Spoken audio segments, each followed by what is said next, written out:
Picture Arthur the Fonz Fonzarelli, clad in his signature leather jacket, leaning against his motorcycle and snapping his fingers to turn on the jukebox. It is the ultimate image of effortless cool that defined a generation. But behind that nostalgia-fueled screen, Happy Days was a battleground of network censorship, draft dodging, and sudden character disappearances. Today, we're peeling back the pristine 1950s veneer to reveal the casting what-ifs, production battles, and the secret legal war that the network wanted to keep quiet. Welcome to Sitcom Secrets, where every rewatch reveals something new. Let's get into it. Fact 10. The cigarette title. You probably think the title of this iconic show was designed from day one to evoke wholesome nostalgia, but its original name was actually rejected for sounding like a packet of cigarettes. Creator Gary Marshall, before directing massive Hollywood films like Pretty Woman, originally developed the series under the working title Cool. The name was intended to capture the hip, rebellious teenage culture of the era. However, during test screenings, the title fell flat. The audience did not associate Cool with an attitude. Instead, they associated it with Cool, a popular brand of menthol cigarettes. Fearing the show would be seen as a subliminal tobacco commercial,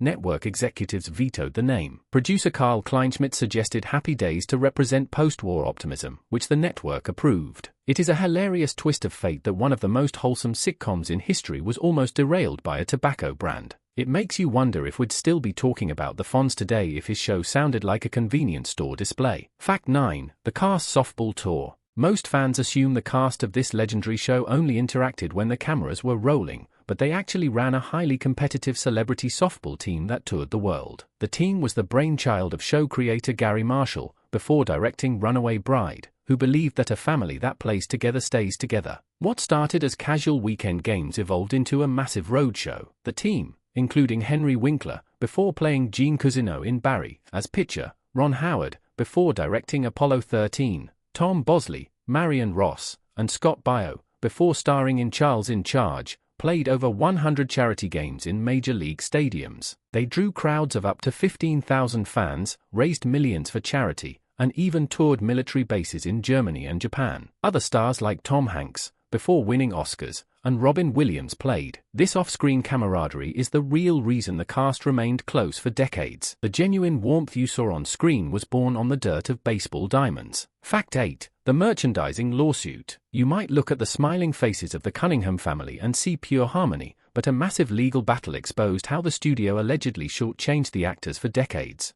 In 2011, cast members Anson Williams, Marion Ross, Don Most, Erin Moran, and the widow of Tom Bosley filed a $10 million lawsuit against CBS. They discovered that while their faces were on slot machines, t-shirts, and lunchboxes, they received zero merchandising royalties. Their contracts guaranteed 5% of net proceeds from solo merch and 2.5% for group items, but the studio ignored this. Notably, Henry Winkler, before starring in Arrested Development, and Ron Howard, before directing The Da Vinci Code, did not join the suit. The cast settled in 2012 for about $65,000 each. While they had to fight for their money, one of the show's biggest stars almost didn't get cast at all because of a physical mismatch, but more on that at number 5. It's a bitter irony that the actors defining the ultimate happy family had to drag their studio into court just to get paid. Behind the nostalgic glow, business is always cold. Fact 7. Potts's cheap covers. Here's one that stops most fans cold. The nostalgic jukebox music playing at Arnold's Drive-In wasn't actually the original hit records you thought you were hearing. Licensing original 1950s hits by legendary artists like Buddy Holly or Elvis Presley was prohibitively expensive for the television production. To save on music royalty fees, the producers came up with a clever cost-cutting hack. They had cast member Anson Williams, who played Potsy Weber,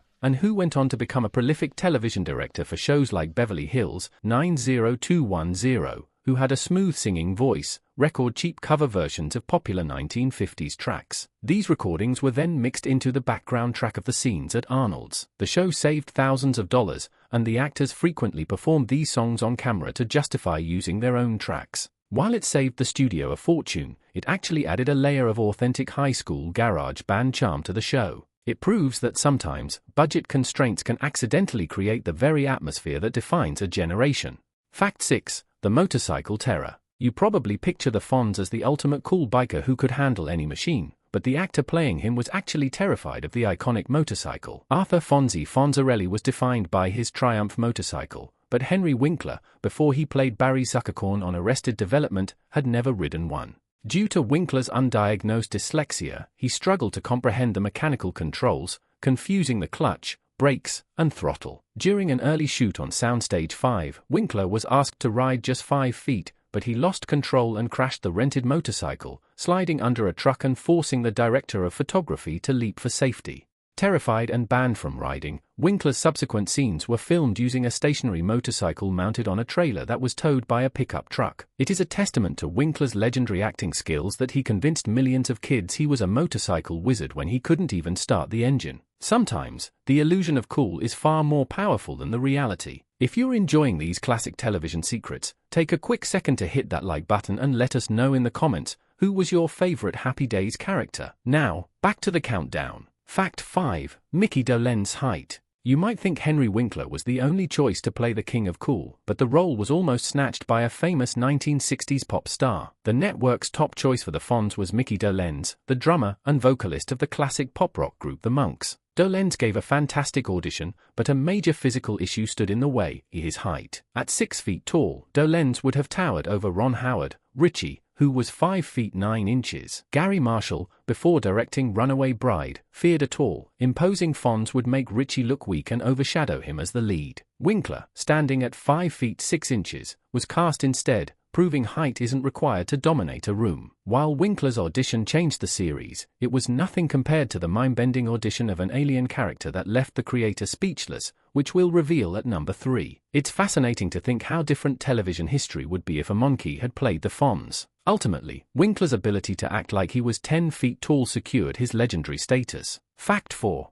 Chuck Cunningham syndrome. You probably remember Richie and Joni Cunningham as the only children in the house, but there was actually a third Cunningham child who was erased from existence. In the first 2 seasons, Richie had an older brother named Chuck Cunningham, played first by Gavin O'Herlihy, who went on to play villains in Willow, and later by Randolph Roberts. Chuck was a basketball-bouncing, underwritten character who rarely had lines. As the show shifted its focus to Fonzie as Richie's mentor and surrogate older brother, Chuck became redundant. Rather than writing a dramatic exit, Gary Marshall simply stopped including him after season 2. No explanation was ever given, and the Cunninghams began acting as if they only had 2 children, coining the famous TV trope Chuck Cunningham syndrome for characters who disappear without explanation. It is the ultimate TV magic trick to make a main character vanish without the audience demanding answers. It shows that in television, if you don't serve the story, you can literally be retconned out of history. Fact 3. Robin Williams headstand. Most fans believe the sci-fi spin-off Mork and Mindy was planned from the start, but the character of Mork was actually created because of a kid's obsession with Star Wars.